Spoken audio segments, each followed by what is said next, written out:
Olá de novo, cá estou eu, né, para falar um pouquinho para vocês sobre o passo a passo para fazer um estudo simplificado de autodepuração, né? Então, para a gente iniciar esse estudo, basicamente a gente vai utilizar a equação de mistura, né? E nessa equação de mistura a gente vai prever, basicamente, né, inicialmente ali, o oxigênio, tá? Então, nada mais, nada menos, o que precisa ser feito é ter a vazão do rio e o oxigênio do rio, tá? Então eu preciso de dados do corpo receptor, né? E a vazão de esgoto e o OD de esgoto, né? Em muitos casos o OD de esgoto é dotado como zero em função do tratamento que você tem. Em alguns casos ele pode ser um pouco maior, alguma coisa como 2 a 4 miligramas, dependendo se tiver um sistema, né, com reaeração, enfim, com aeração, né, como um lodo ativado ou lagoas aeradas, tá? E tem que ter essa vazão do esgoto, né? Então você sabe a vazão que você trata, tá? A vazão que você está dispondo, né? Isso é monitorado. Então, nesse primeiro passo, a gente calcula essa concentração inicial aqui na mistura do oxigênio, tá? Mas nesse mesmo momento é importante calcular também já o déficit de oxigênio. Então, o déficit de oxigênio, nada mais, nada menos, ele é a concentração de saturação menos a concentração inicial dessa mistura. Então, após calcular esse C0, esse OD da mistura, né, eu vou pegar o valor da concentração de saturação e subtrair desse valor e vou ter esse déficit, esse decaimento de oxigênio, né? Essa concentração de saturação depende aí da altitude e da temperatura que você está trabalhando. Então esse dado é um dado importante para vocês poderem calcular a concentração de saturação, que ela é tabelada já, esse cálculo já existe, essa equação como prevê essa concentração de saturação, né? Agora a concentração inicial, isso vai de cada estudo específico, em função dos dados de concentração de oxigênio, de vazão e, consequentemente, do cálculo da estimativa aí do oxigênio na mistura, tá? A gente trabalha com os valores em miligramas por litro, em metro cúbico por segundo, né, na mesma unidade, isso é fácil de ponderar, certo? Então, depois de partir, depois de calcular a concentração de oxigênio na mistura e o déficit, a gente parte para a concentração de DBO, né? Então a gente vai fazer o mesmo cálculo, mas agora para DBO. Então seria lá a vazão do rio e a DBO do rio, também teria esse monitoramento aí antes do ponto de lançamento, e a vazão de esgoto e a DBO do esgoto, né? Que aqui é a DBO realmente que eu tô eu tenho uma concentração inicial 500 de DBO, eu trato, eu removo uma certa concentração e estou eliminando um restante, né? Um valor que é menor, né, do que o que entrou, né, em função da eficiência da própria estação de tratamento de esgoto. Se você está prevendo, né, que vai instalar uma estação do tipo A ou B, um lodo ativado, um sistema de um reator anaeróbio, ou lagoas aeradas, enfim, você tem noção da qual é a eficiência e, consequentemente, qual é a concentração que será lançada. Então, isso aqui é possível também estimar. Por um outro lado, né, é importante saber que a gente, para o modelo, precisa trabalhar com a DBO última da mistura.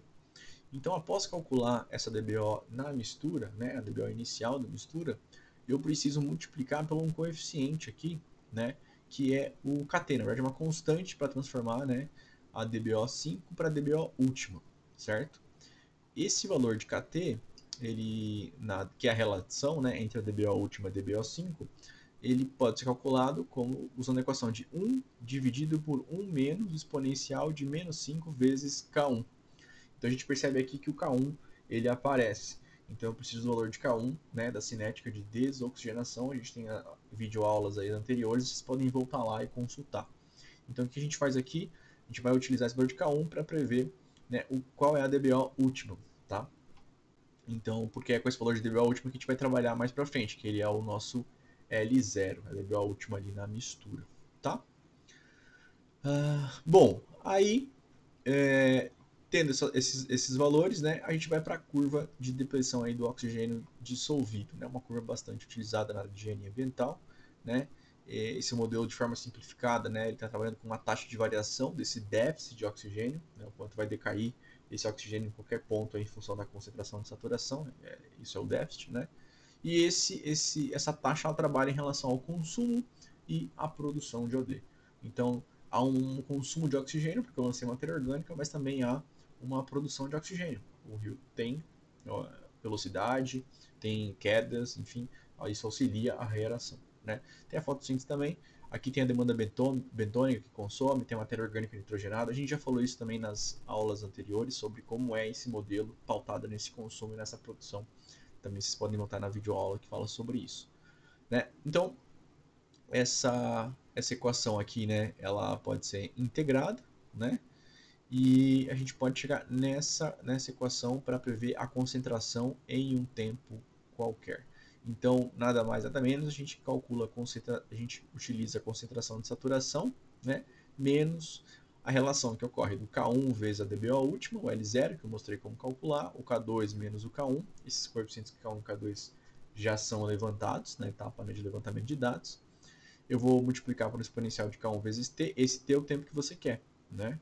E faz menos o exponencial de menos K2 vezes o T, mais concentração de saturação, menos a concentração aqui inicial do oxigênio, vezes Z, vezes exponencial, menos K2 vezes T. O T sempre é o tempo onde você quer calcular, né, quer prever a concentração desse poluente, uma DBO, um oxigênio. No caso, a gente trabalha aqui com a previsão do oxigênio, né? Desculpa, exatamente do oxigênio. Então, essa concentração do oxigênio ela é extremamente importante para a gente, porque é com esse valor que a gente vai determinar que valor, né, de oxigênio, qual será o menor valor de oxigênio, e se isso vai mudar a classe do rio, né? Então, esse tempo aqui são tempos que eu vou utilizar em função depois da concentração inicial. A concentração inicial do oxigênio é no tempo zero, e a partir do tempo que eu vou calculando, 1 dia, 2 dias, 3 dias, 10 dias, ou meio dia, ou um quarto de dia, né? Eu estou calculando qual é a concentração nesse tempo. Lembrando que esse tempo ele pode ser transformado em distância, né? Se eu tenho a velocidade do rio, eu posso trabalhar com a relação entre distância, tempo e velocidade e achar essa distância, né?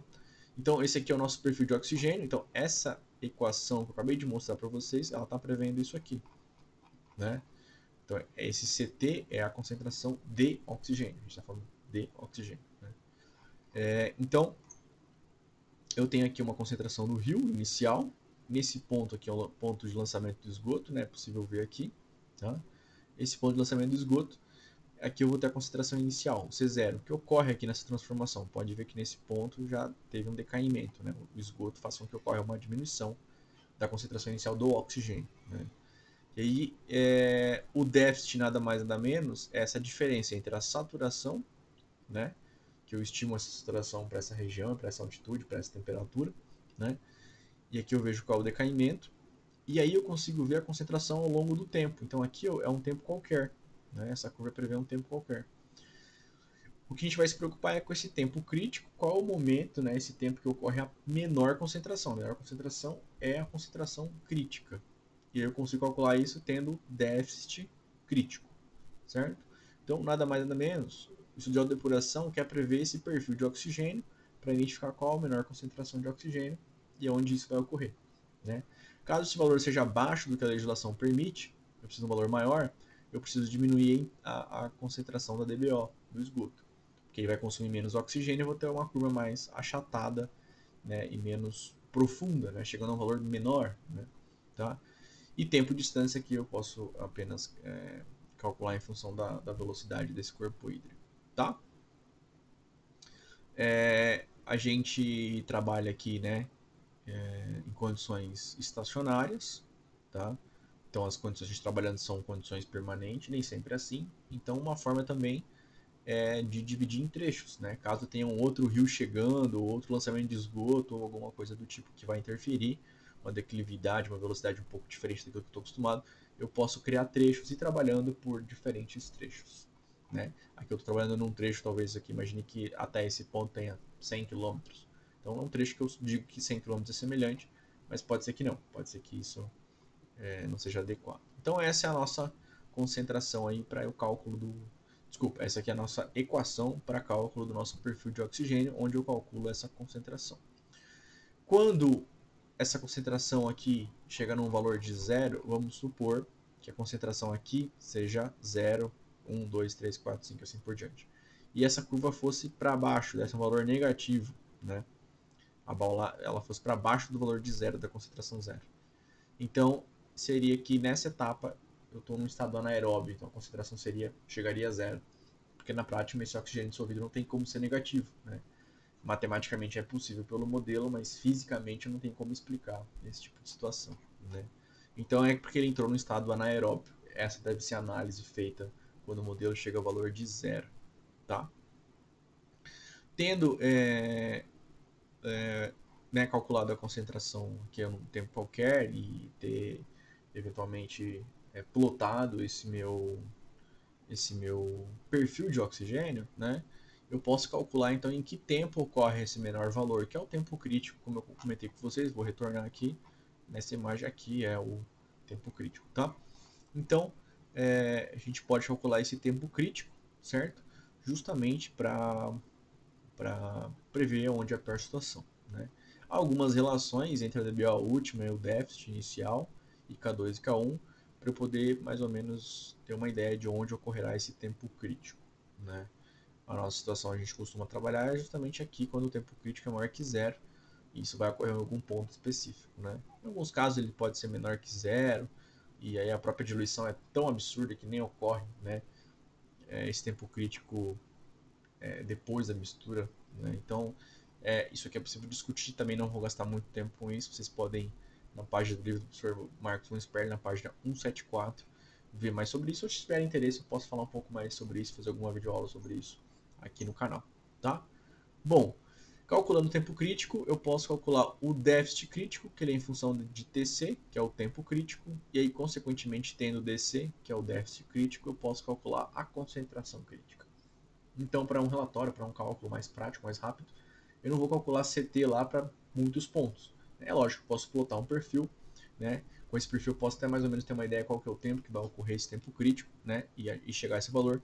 Mas tem a fórmula, né? Como eu acabei de mostrar para vocês, para o tempo crítico, e com ela eu já consigo dizer exatamente nesse tempo qual é a concentração crítica, porque eu consigo estimar o déficit crítico, certo? E com isso eu consigo dizer exatamente com aquele tipo de lançamento, e qual é a concentração mínima que vai chegar o OD no corpo hídrico, né? Nós estamos falando de oxigênio, trabalhando com o perfil de oxigênio, tá?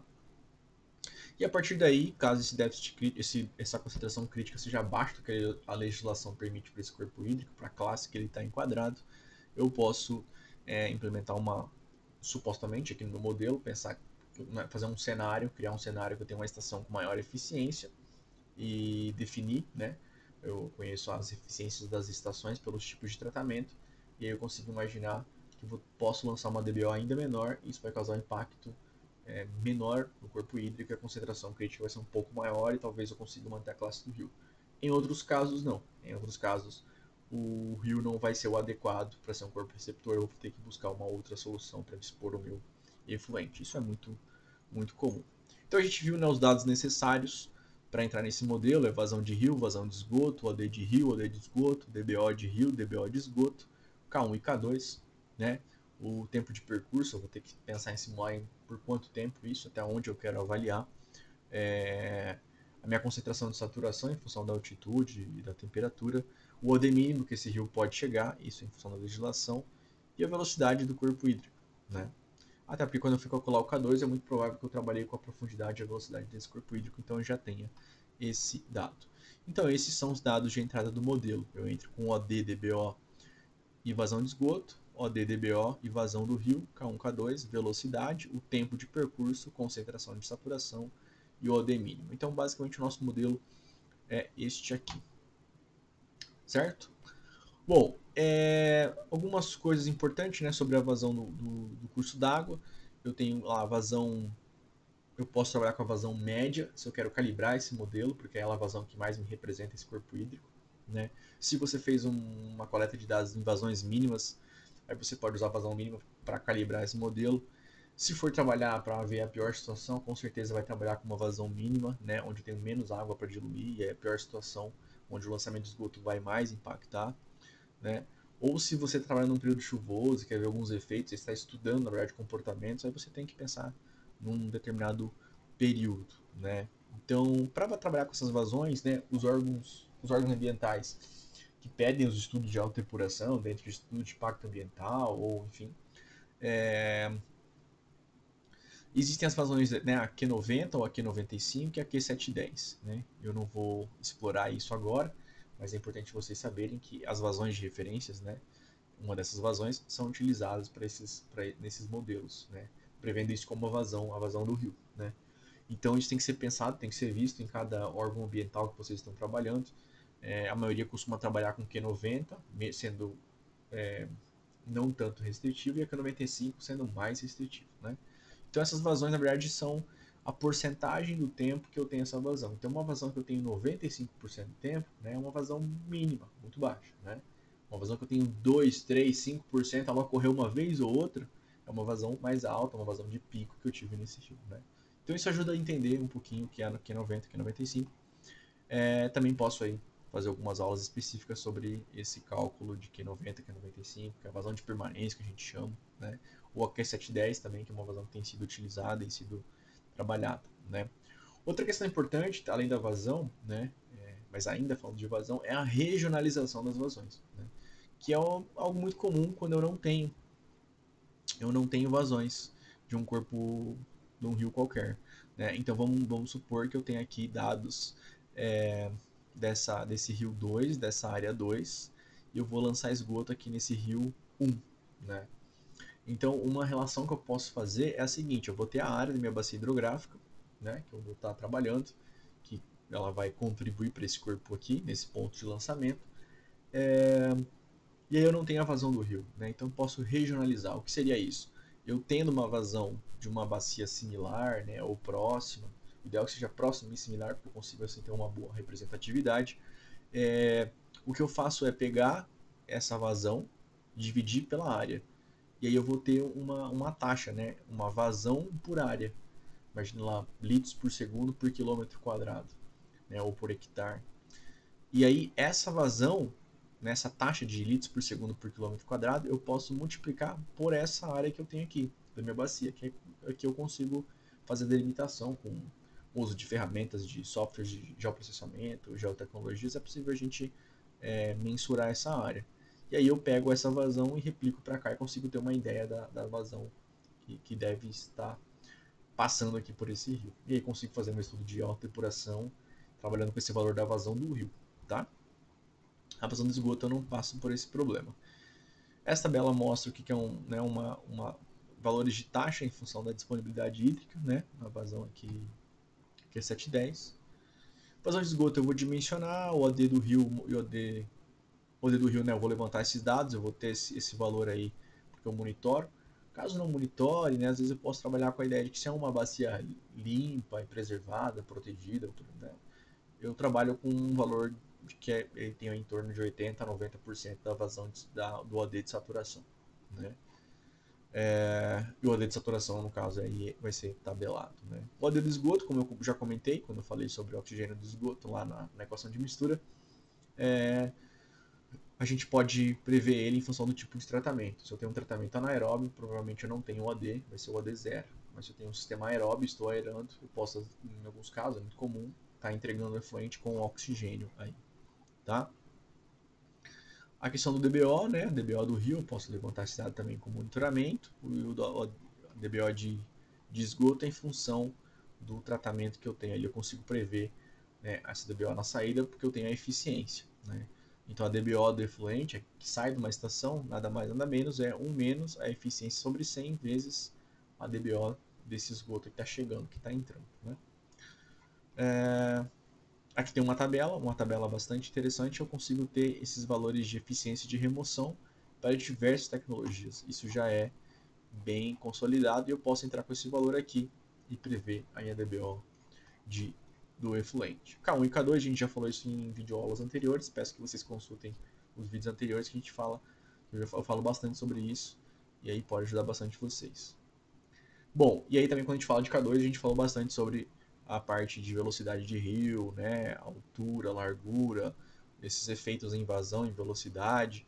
Eu posso usar equação de Money, por exemplo, né, já que eu estou falando com um canal, um escoamento livre, e chegar a prever a velocidade, tendo raio hidráulico e a rugosidade desse material e declividade, né. O material, no caso, não é um material, é o corpo receptor, o corpo que você vai estar trabalhando, né.